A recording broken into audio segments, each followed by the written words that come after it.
ikke noget S. Der ligger et S derovre. Hvorhen? Et gult.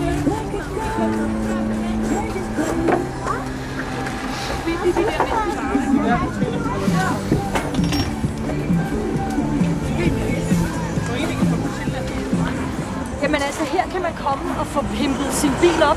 Det vil sige, at man kan få lavet nummerplade, man kan få lavet kølerhjelm, man kan få lavet lygte. Du kan se, der er skabeloner til, at man kan spraymale noget på sin bil.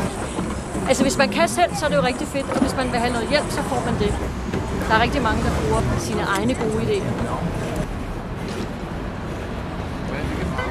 Vi har lige malet den sorte, og nu skal den være knudret.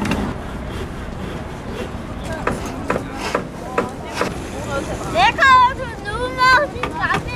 Yes! Altså, der er sådan set ikke grænser for, hvad man kan lave.